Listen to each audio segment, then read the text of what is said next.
여러분, 지난 1년 동안 미국 전체에서 새로 생긴 일자리가 총 15만 6천 개라고 하거든요.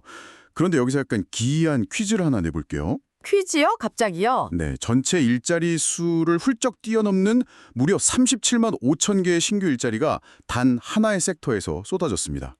그러니까 다른 분야에서 줄어든 일자리를 이 한 곳이 전부 멱살을 잡고 끌어올렸다는 뜻인데요. 어디일까요? 보통 AI나 실리콘밸리 빅테크 기업들을 떠올리시겠죠?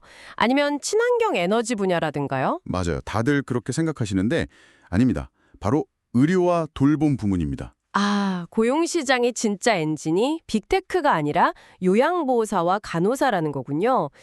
이게 지금 전 세계가 어떤 거대한 지각 변동을 겪고 있는지 보여주는 아주 강력한 지표거든요. 그렇죠. 인구 구조의 변화가 이미 경제의 가장 깊은 것을 뜯어고치고 있는 겁니다.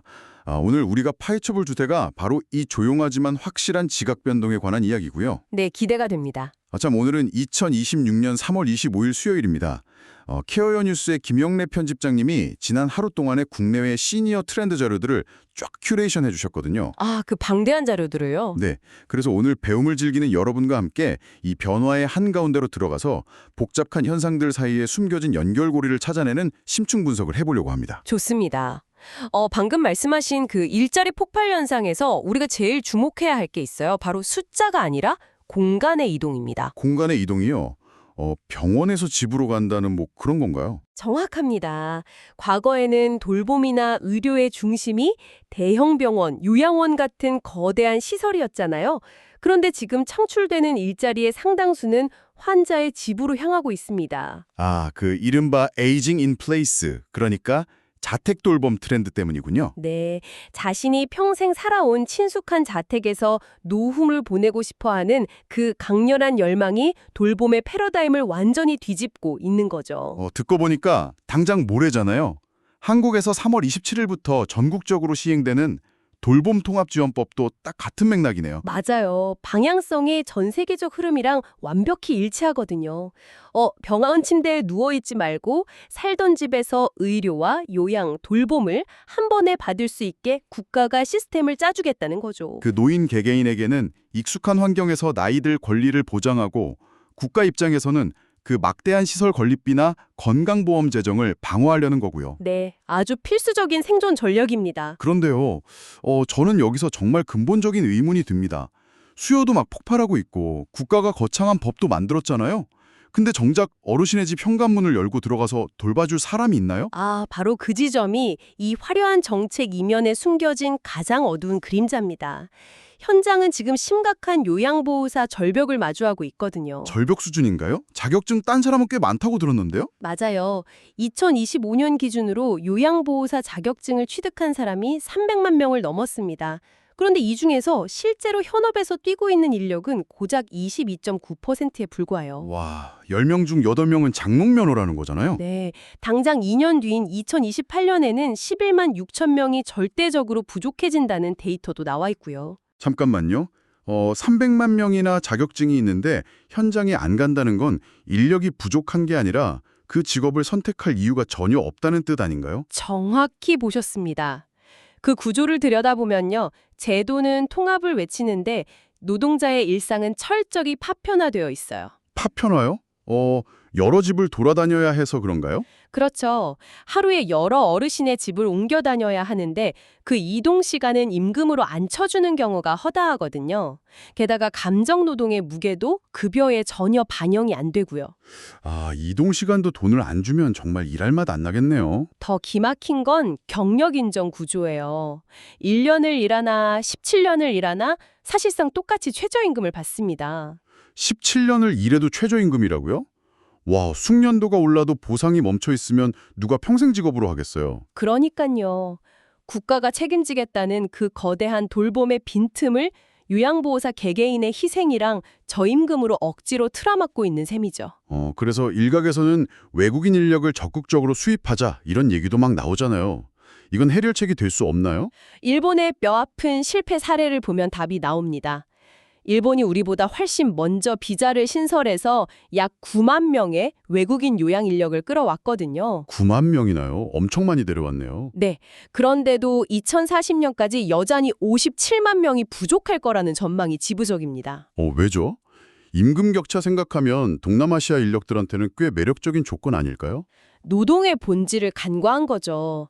외국인 노동자들도 와서 보니까 육체적으로는 너무 고되고 임금은 최저 수준이고 비전도 없는 거예요. 결국 그냥 비자 받으려고 잠시 거쳐가는 거군요. 맞아요. 조건이 더 좋은 제조업이나 다른 서비스업으로 다 이탈해버립니다. 미국도 홈케어 노동자 연간 이직률이 77%에 달하거든요. 이건 국적의 문제가 아니라 돌봄 노동을 최저가로 후려치는 사회적 인식 자체가 문제인 겁니다. 돈을 더 주자니 세금이 폭발하고 안 주자니 아무도 안 하고 참 딜레마네요. 근데 이런 인력 부족이 지리적인 조건이랑 만나면 진짜 끔찍한 사각지대가 생기더라고요. 네, 그래서 우리가 공간의 불평등을 꼭 이해해야 합니다. 한국보건사회연구원 보고서를 보면 지방 소멸위험 지역 노인들이 오히려 돌봄 수요가 압도적으로 높아요. 그렇죠. 시골에 어르신들이 훨씬 많이 사시니까요. 네, 근데 정부가 흔히 쓰는 기준인 유클리드 거리의 함정을 조심해야 합니다. 유클리드 거리요? 직선 거리 말씀하시는 거죠? 맞아요. 지도 위에 자대고 쭉 끈 물리적 직선거리죠. 이 기준으로 보면 시골 노인집에서 반경 10km 이내 방문간호 시설이 있다고 나와요. 겉보기엔 충분히 서비스 받을 수 있는 것처럼 보이겠네요. 네. 그런데 실제 도로망이나 산세, 대중교통 배차 간격을 다 반영한 네트워크 거리로 환산하면 간호사가 차를 몰고 가야 하는 체감 이동 거리가 무려 20km에 육박합니다. 와, 20km요? 산 넘고 국도 굽이굽이 돌아가면 사실상 서울에서 수원 가는 것보다 더 험난하겠는데요? 하루에 방문할 수 있는 집이 확 줄겠네요. 바로 그겁니다. 제도는 있는데 내 집 앞에는 결코 도달하지 않는 행정적 신기로가 생기는 거죠. 그런데 이 지리적 고립보다 더 참담한 사각지대가 가정 내에 있습니다. 가정네요. 그 중증 장애인을 돌보는 늙은 부모들 상황 말씀이시죠? 네, 우리가 보통 고령화하면 노인이 노인을 돌보는 노노케어만 생각하잖아요. 근데 노인이 중증 장애 자녀를 돌보는 노장케어 문제는 훨씬 더 치명적입니다. 저도 통계 보고 너무 놀랐어요. 중증 장애인 주 보호자의 46.1%가 60세 이상이라고 하더라고요. 성인 장애인을 매일 씻기고 들어 올리려면 엄청난 근력이 필요할 텐데요. 그렇죠. 부모가 60대, 70대가 되면서 관절염이 오고 근력이 떨어지는 순간 그 사적 돌봄 시스템이 완전히 붕괴하는 겁니다.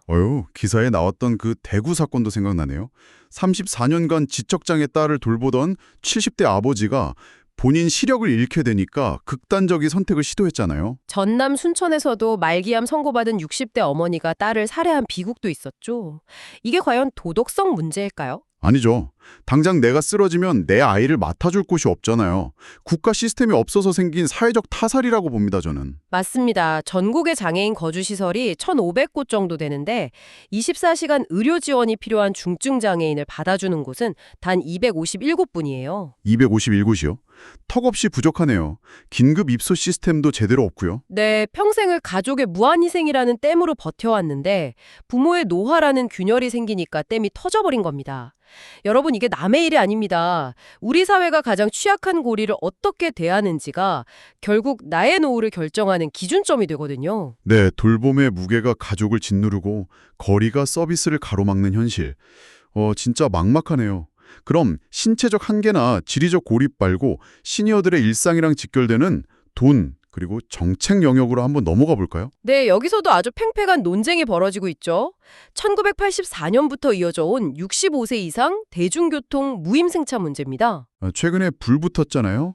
이재명 대통령이 출퇴근 피크 시간대에는 65세 이상 지하철 무료 이용을 제한하는 방안을 검토하라고 지시했죠. 반면에 박형준 부산시장이나 야당에서는 강력하게 반발했습니다. 어르신들을 예산 축내는 짐짝 취급하냐, 새벽 첫차 타고 나가는 생계형 노인들의 현실을 모른다, 이렇게요. 저희는 철저히 중립적인 입장에서 자료만 전달해 드리니까요. 이 갈등, 어떤 구조적 원인이 있는 건가요? 양측이 주목하는 보이지 않는 비용을 봐야 합니다.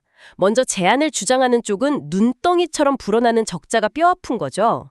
작년에 전국 6개 도시철도 무임승차 손실액이 무려 7,754억 원이었습니다. 와, 7천억이 넘어요. 그 돈이 부족하면 노후 에스컬레이터도 못 고치고 안전 인력도 줄여야겠네요. 미래 세대의 안전 비용을 땡겨 쓴다는 위기감이 들만합니다. 그렇죠.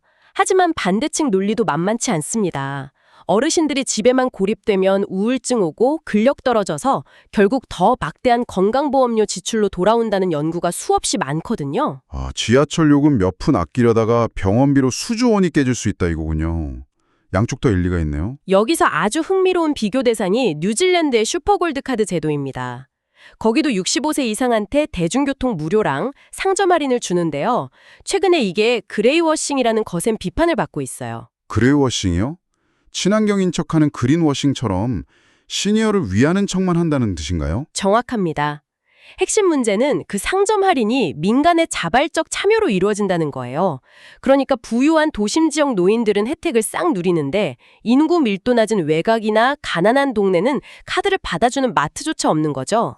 국가는 정책을 편다고 홍보하지만 사실상 지역 불평등을 방치한 거네요. 네, 오히려 한국의 일괄적인 무료 탑승 제도가 재정 압박은 심할지언정 최소한 서울이든 부산이든 차별 없이 이동권을 보장한다는 점에서는 더 실질적인 복지일 수 있습니다. 어떤 제도를 채택하든 누가 그 시스템 밖으로 밀려나는가를 잘 봐야겠어요.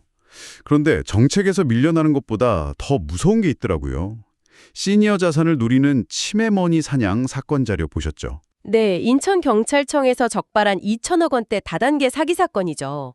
이 사건이 충격적인 건 노인 대상 경제범죄가 이제 완전히 기업화된 약탈 산업으로 진화했다는 겁니다. 와, 전국에 지사 두고 유명 가수까지 섭외해서 으리리한 호텔에서 세미나를 열었대요.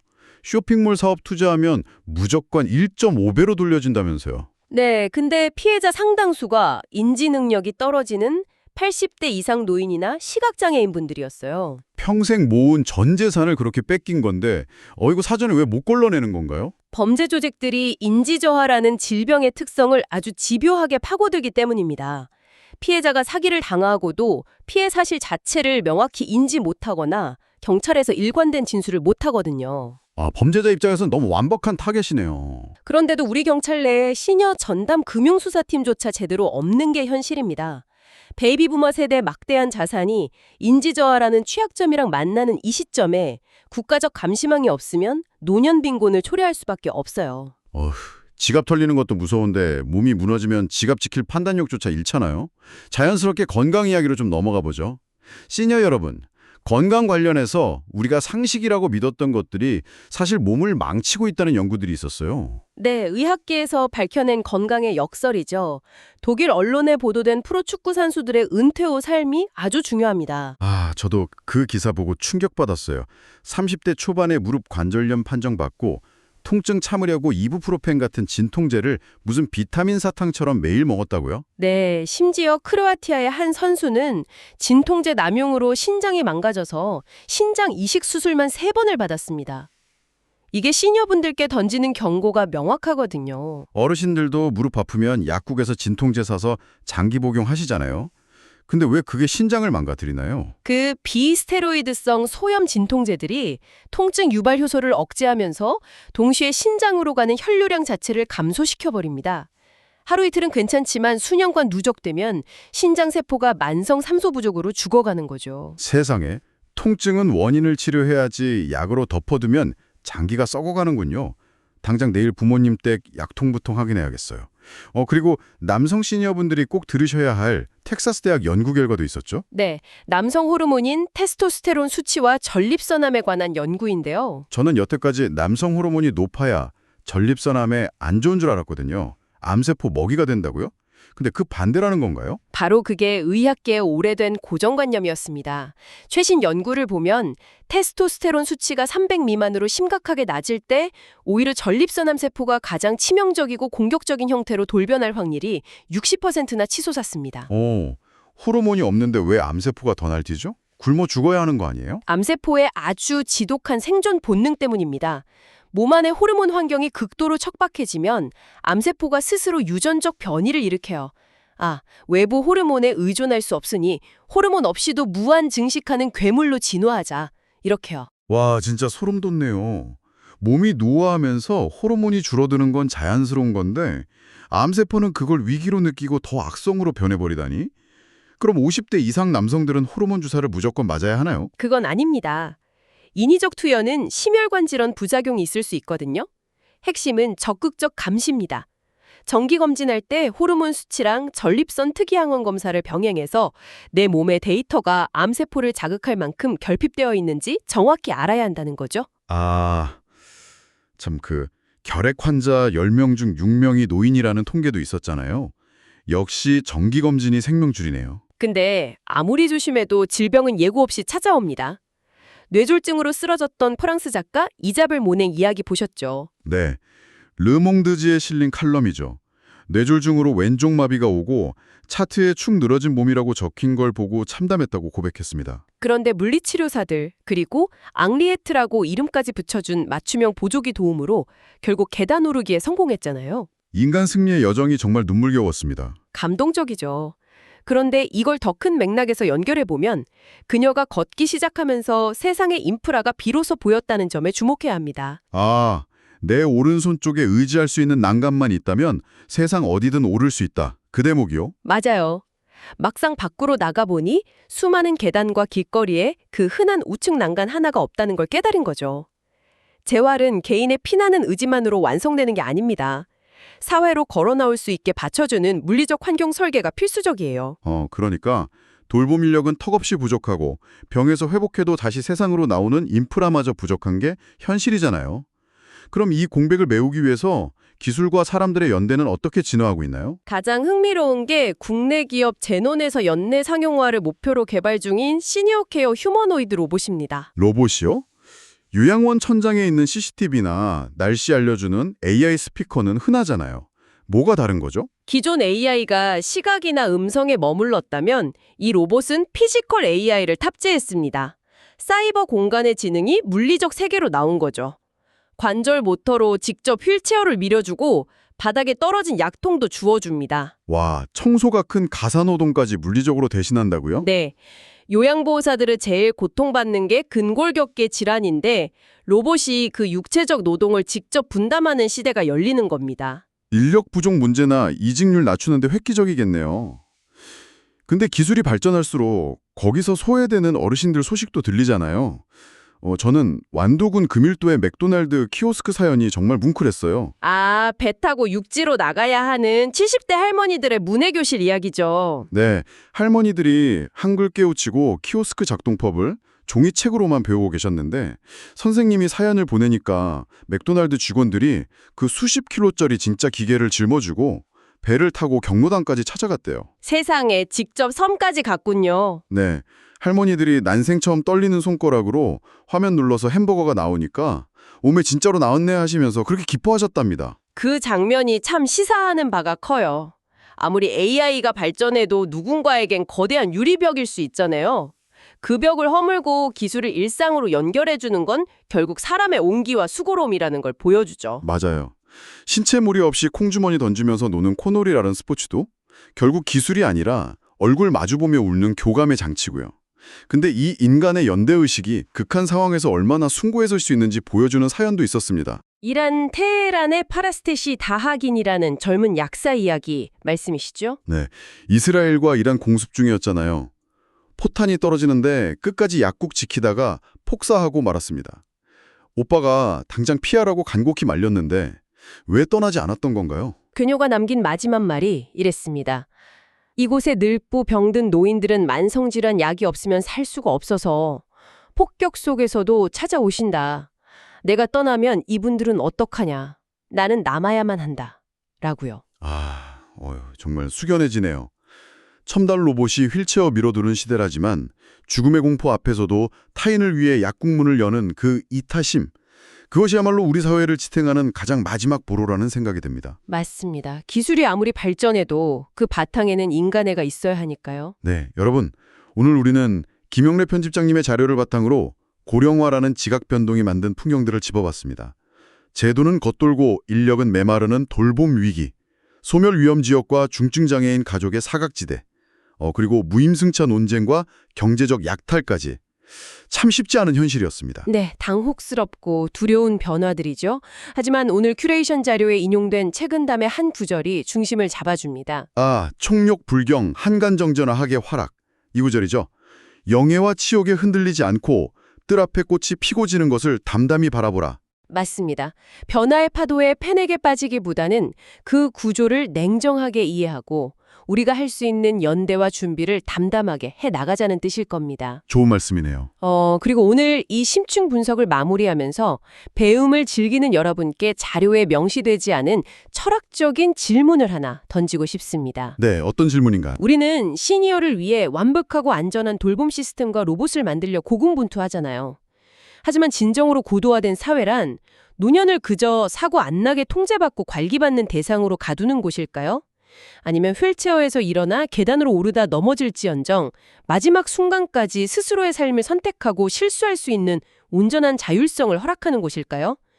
오늘 살펴본 수많은 기술과 정책이 과연 통제를 위한 건지 자율성을 위한 건지 한번 질문해 보시기 바랍니다. 완벽한 안전이냐, 상처 입을 권리가 포함된 자율성이냐. 와, 머리를 한 대 맞은 것 같은 묵직한 질문입니다. 배움은 즐기는 여러분, 지각 변동은 피할 수 없지만 어떤 가치관으로 인프라를 세우느냐에 따라 미래는 완전히 달라질 겁니다. 남은 하루 동안 이 질문 천천히 곱씹어 보시길 바랍니다. 저희는 다음 심층 분석에서 한층 더 날카로운 내용으로 찾아오겠습니다. 함께해 주셔서 감사합니다.